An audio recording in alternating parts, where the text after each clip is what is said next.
श्री कृष्णा दोस्तों, मेरे चैनल पे आपका बहुत बहुत स्वागत है। और मेरी ओर से आपको बहुत बहुत शुभकामनाएं और माता रानी की कृपा आप पे हमेशा बनी रहे। आप सुखी रहो, समृद्ध रहो, हमेशा खुश रहो, यही मेरी आपके लिए कामना है। तो दोस्तों, आज बात हम करते हैं दशहरे की, क्योंकि अब दशहरे को तो 2 ही दिन बचे हैं और लगभग नवरात्रि भी संपन्न होने वाली है।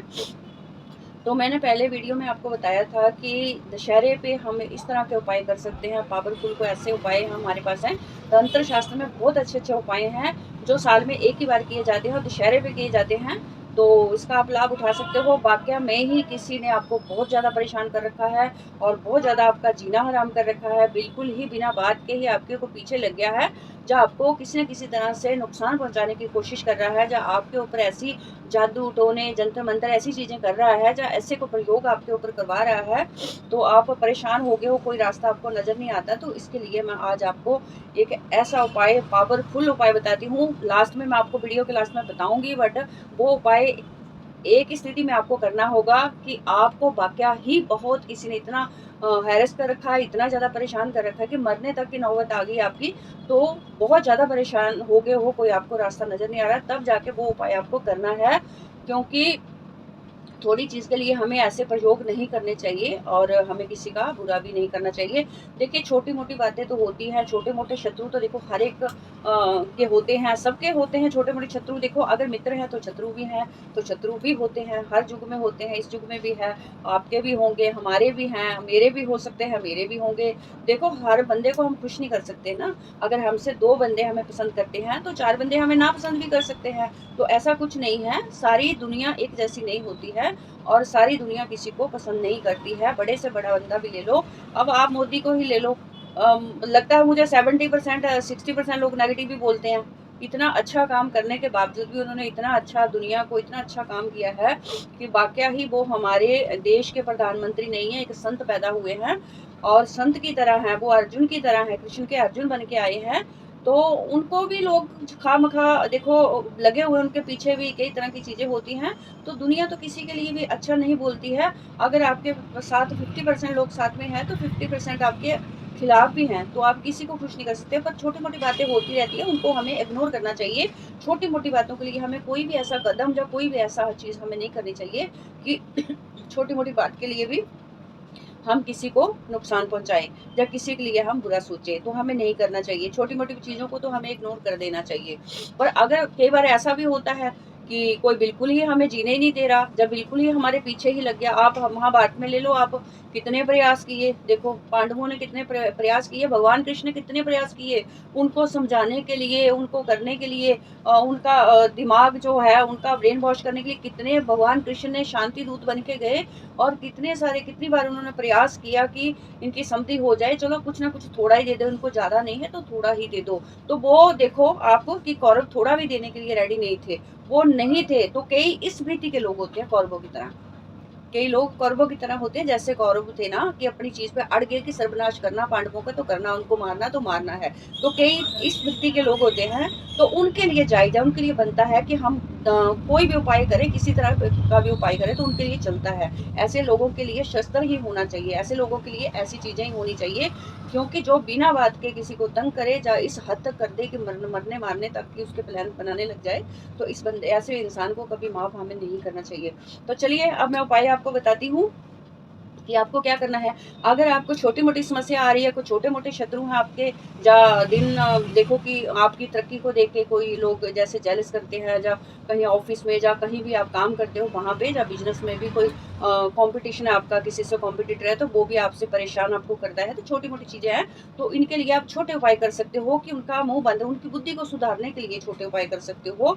तो आपको क्या करना होगा, दशहरे के दिन आपको क्या करना होगा कि आपको काली मिर्च के दाने लेने हैं। आपको जिन जिन लोगों का ये है ना कि पता है कि ये लोग मेरे से जेलस करते हैं, ये लोग मेरे अगेंस्ट कुछ ऐसी चीजें करते हैं, 2 है, 4 है, 6 है, 8 है, 10 है, जितने लोग भी हैं, तो उतने आपको काली मिर्च के दाने लेने हैं। उनको क्या करना, आपको सरसों के तेल में भिगोना है। सरसों के तेल में भिगो के आपको लेके जाना है जहाँ पे पुतले का दहन करते हैं, पुतले को जलाते हैं। पर सावधानी से ये काम करना है, ऐसा नहीं कि पुतले को आग लगाई आप आगे चले जाओ, ऐसा नहीं है।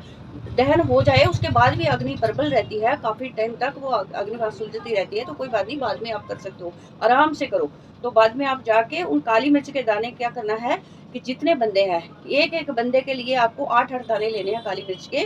काली मिर्च के दाने लेने हैं 8-8, किसी पेपर में किसी चीज़ में आप ले जाइए, थोड़ा सरसों का तेल लगा के, और उसका नाम लेके स्वाहा, उसका नाम लेके स्वाहा, है ना। तो उस बंदे का नाम लेके, जितने बंदे हैं उनका नाम लेके स्वाहा वहाँ पे आप छोड़ दीजिए।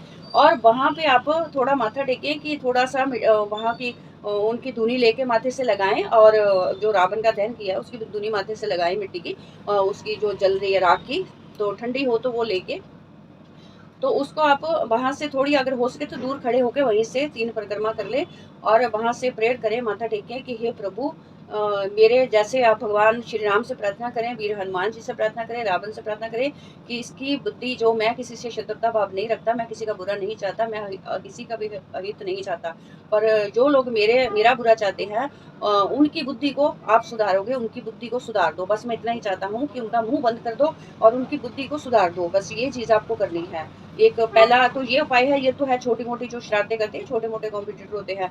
और दूसरा उपाय है, अपने घर पे आप हवन भी कर सकते हो, ये थोड़ा पावरफुल उपाय है। तो इसका हवन क्या करना है, आपने लौंग का हवन करना है। लौंग का हवन आपको नहीं करना है, और आपने क्या करना है, अग्नि जला के, अग्नि में थोड़ा सा आपको कपूर डालना है, और अगर किसी भी चीज़ से अग्नि कर ले, कोई सिमना ले ले, चाहे कोई आम की लकड़ियाँ ले ले, या आप गाय के कंडे से भी कर सकते हो, उससे भी कर सकते हो। अग्नि जला के थोड़ा सा आपको लौंगों से हवन करना होगा, पर ये सिर्फ एक ही बंदे के लिए होगा। अगर कोई बहुत ज़्यादा परेशान कर रहा है तो उसके नाम से करना होगा, कि उसका नाम लेके हन हन स्वाहा, हन हन स्वाहा उसका नाम लेके ये करना होगा आपको। ये लौंग की आहुति डालनी होगी उसके नाम की। तो ये भी उस दिन आप ये घर पे ही बैठ के आप कर सकते हो, ये उपाय आप घर पे कर सकते हो, इसका कोई वो नहीं है, प्रॉब्लम नहीं है। और दशहरे वाले दिन आपको लगता है कि मेरे घर पे किसी ने जादू टोना तंत्र मंत्र कुछ ऐसा कर दिया है, तो आपको क्या करना है, एक नारियल लेके पूरे घर पे घुमाना है, और पीली सरसों लेनी है, और किसी कपड़े में उसको बांध लेना है। कपड़ा ले लो, ब्लैक कपड़ा भी ले लो आप, चाहे पीला कपड़ा ले लो, कोई भी कपड़ा ले लो, रेड ले लो, पीला ले लो। तो उसको पूरे, अगर लग रहा है कि जादू टोना जंतर मंत्र किया कराया, तो काले कपड़े में उसको लपेट लो। तो आपको क्या करना, पीली सरसों डाल के पूरे घर पे 7 चक्कर लगाने हैं, उस नारियल को घुमाना है, और बस उसको घुमा के एकदम से बाहर निकल जाना है, और कहीं भी बहते हुए पानी में उससे विसर्जित करना है कि हमारे घर की जो अलाएं बलाएं हैं, जादू टोना किसने किया कराया, ये अपने साथ ले जाओ, आज से इसे अपने साथ ले जाओ। अगर किसी को रोग है तो रोग के लिए भी बहुत अच्छा उपाय है, पेठा पूरे घर में घुमा दो दशहरे वाले दिन, और जो रोगी है उसके सिर से 7 बार उल्टा उतार दो पेठा, और जल में विसर्जित कर दो, कि हमारे कोई पर्टिकुलर एक बंदा है तो उसके लिए कि इसका दुख, इसका कष्ट अपने साथ ले जाओ। तो पेठे को घुमा के बाहर एकदम से निकाल दो, पानी में विसर्जित कर दो उसे भी, पेठे को भी। तो ये रोगी के लिए, रोगी का कष्ट जो है उसी दिन से कम होना शुरू हो जाएगा, और धीरे धीरे खत्म होना शुरू हो जाएगा। तो ये रोग के लिए भी बहुत अच्छा उपाय है, हम कर सकते हैं, और इसका हम लाभ ले सकते हैं। अब चलते हैं जो खतरनाक उपाय है, रामबाण उपाय है, जो कि बिल्कुल ही कोई आपको, मतलब समझो कौरवों की तरह है, जो आपकी लाइफ में कोई, समझो कि आप पांडव हो तो वो कौरवों की तरह आपके साथ वो ऐसे है कि किसी चीज़ के लिए मानने को तैयार ही नहीं है, आपका कॉम्पिटिटर या आपका शत्रु। तो फिर क्या करूँ, आपको कोई समझ ही नहीं आती, कि किसी तरफ भी आपकी नहीं चलने देता है, तो आपको बिल्कुल तंग कर रखा है और मरने मारने पे मजबूर कर रखा है। तो उसके लिए आप ये उपाय करना, वरना छोटी मोटी चीज़ के लिए मैं रिक्वेस्ट करती हूँ कि ये उपाय मत करना, आप बिल्कुल भी मत करिएगा। और वरना कि अगर अपनी छोटी मोटी चीज़ के लिए करोगे, या किसी को परेशान करने के लिए करोगे, तो फिर मतलब सही नहीं होता, अपने लिए भी सही नहीं होता। तो बिल्कुल आपने तभी करना जब आप अपनी जगह बिल्कुल सही हो, करेक्ट हो।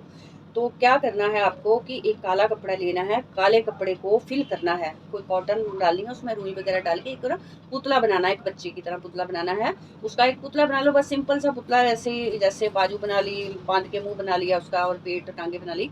तो पुतला बनाना है, काले धागे से लपेट के उसका पुतला बनाना है, और उसके उसमें कुछ कॉटन आप फिल कर दें। और जब पुतला बनाओगे तो उसमें क्या करना है आपने, कि एक आपको नींबू लेना है, साबुत वाला नींबू हो, और उसमें कुछ दाग वाग बिल्कुल भी ना हो। तो नींबू के ऊपर उस व्यक्ति का नाम लिखना जिसने आपको परेशान कर रखा है, उस बंदे का नाम लिखना है। उस बंदे का नाम लिख के जो पुतले की तोंद होगी ना, वो नींबू उस तोंद में उसमें रख देना है, तोंद में डाल देना, वो बस उसका नाम लिख के नींबू उसकी तोंद में डालना है, और उसके बाद फिर उसको सिल देना है धागे से, और फिल कर देना है। तो बस फिल करना है, ये नींबू वाला कार्य आपको उस बिल्कुल पुतले को फिल करना है। और उसके बाद आपको क्या करना है, कि वहाँ पे जाना है जहाँ रावण का दहन हो रहा है, रावण को जला रहे हैं, तो वहाँ पे जाइए, कोई बात नहीं, बाद में थोड़ी बहुत अग्नि जलती होगी तो भी आप कर सकते हो, आराम से कर सकते हो इसको। तो वहाँ क्या करना है आपको कि वो पुतला लेके जाना है और उस शत्रु का नाम लेके वहाँ पे बस उसमें डाल देना है कि जैसे रावण का सर्वनाश हुआ था, रावण ने मतलब कि हद इस हद तक रावण ने इस हद तक रावण की बुद्धि खराब हो गई थी, उसकी बुद्धि नहीं सुधरी थी। पर रावण को तो भगवान ने बहुत मतलब कि समझो कि बहुत उसको मौके दिए पर नहीं सुधरा। पर मैं इस व्यक्ति के लिए इसका मैं बुरा नहीं चाहता हूँ, इसका कुछ बुरा नहीं होना चाहिए, पर इसका भी रावण की तरह मैं दहन कर रहा हूँ, क्योंकि इसकी बुद्धि इसको मारना नहीं है, सिर्फ रावण को तो वहां मारा था पर इस व्यक्ति को मारना नहीं है। हे प्रभु, हे भगवान, हे श्री राम, इसको मारना नहीं है, सिर्फ इसके अहंकार को मारना है, इसकी दुर्बुद्धि को मारना है, इसके अहंकार को मारना है, इसके अहंकार को तोड़ना है। तो आज से इसको मैं आपके चरणों में छोड़ रहा हूँ, बस आपके चरणों में इसका दहन कर रहा हूँ बस। तो उस बंदे की बुद्धि सुधर जाएगी और वो बंदा ऐसे बिल में घुस जाएगा कि आपको नजर ही नहीं आएगा, आपके सामने तो वो बंदा इंसान कभी नजर नहीं आएगा, बिल में घुस जाएगा, बिल्कुल भी आपसे डरने लग जाएगा। सच्ची में वो बंदा आपको देखेगा तो उसे घबराहट होनी शुरू हो जाएगी और डरना शुरू हो जाएगा। तो ये आप उपाय करिए, पर करिए तब जब आपको बहुत ज्यादा मजबूरी है। और जो मैंने छोटे छोटे उपाय बताए हैं ये आप कर सकते हो, इसमें कोई नुकसान नहीं है, कोई अहित नहीं है किसी का भी, और इसमें भी किसी का अहित नहीं है। देखो, रावण को तो मारा था, बट हमें किसको मारना है? अपने अहंकार को मारना है, अपने अभिमान को मारना है, ठीक है, अपनी जो दुर्बुद्धि है उसको मारना है। तो हमें अपने विकारों को मारना है, हमने सिर्फ विकारों की उत्ती देनी है, विकारों को मारना है। तो दोस्तों, अपना किसी का भी ऐसे बुरा ना सोचें, और आपके साथ को बुरा करता है तो उसको मौके देने चाहिए, बार बार मौका देना चाहिए, पर जब पानी सिर से गुजर जाए तो फिर आपको मौका नहीं देना चाहिए। तो ये भगवान कृष्ण की वाणी है गीता में, तो हमें फिर मौका नहीं देना चाहिए, उसे नहीं बख्शना चाहिए। तो इसी के साथ मैं आपसे विदा लेती हूँ, अगली वीडियो में फिर मिलते हैं दोस्तों। मेरे चैनल को लाइक करें, शेयर करें और सब्सक्राइब करें, और अगले वीडियो में फिर मिलती हूँ आपसे। और इसी के साथ जय श्री कृष्ण।